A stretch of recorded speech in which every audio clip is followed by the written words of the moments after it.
સભા તોફાની બંધ કેન્દ્ર સરકાર દ્વારા 2008-2009 લાગુ કરાયેલા નગર રાજ બિલ લાગુ કરવાની વિપક્ષની માંગને લઈ હંગામો સાથે સીલિંગની કામગીરીમાં ભેદભાવને લઈને પણ હંગામો.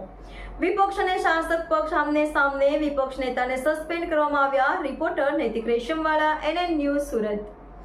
દર્શક મિત્રો, તમારી આસપાસ બની રહેલી અવનવી ઘટનાઓ વિશે જાણવા માટે NN ન્યૂઝને લાઈક કરો, શેર કરો, સબસ્ક્રાઇબ કરો અને બેલ આઇકન પ્રેસ કરો, જેથી આપને નોટિફિકેશન્સ મળતી રહે.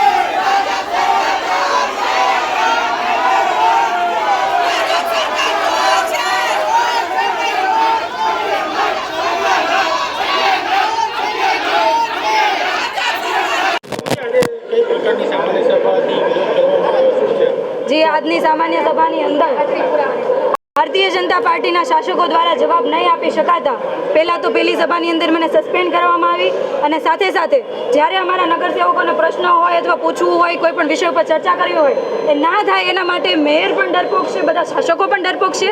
એટલે 0 અવર્સ પણ નહીં લીધી અને ફટાફટ કઈ રીતના સભા પતે એના માટે એ લોકોએ તરત આયોજન કરેલું હતું.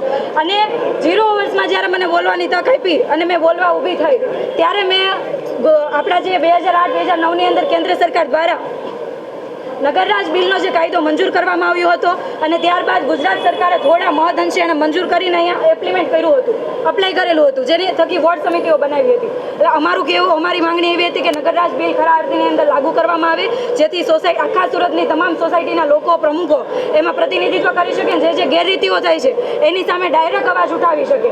કારણ કે શાસકો અને શાસકના જે કોર્પોરેટરો છે એના સુધી ફરિયાદો જાય છે, પણ એ સરકાર વિરુદ્ધની કોઈ ફરિયાદો સાંભળતા નથી અને ફરિયાદ આગળ કરતા પણ નથી, જેના કારણે સુરતની જનતા પીસાય છે. અને સાથે સાથે છેલ્લા જ્યારથી સીલ મારવાની કામગીરી ચાલુ કરી છે ત્યારથી લઈને અત્યાર સુધી મુગલીસરાની અંદર નાના તમામ સામાન્ય વર્ગના લોકોએ મોરચા લઈને આવ્યા છે કે ભાઈ અમને ન્યાય આપો.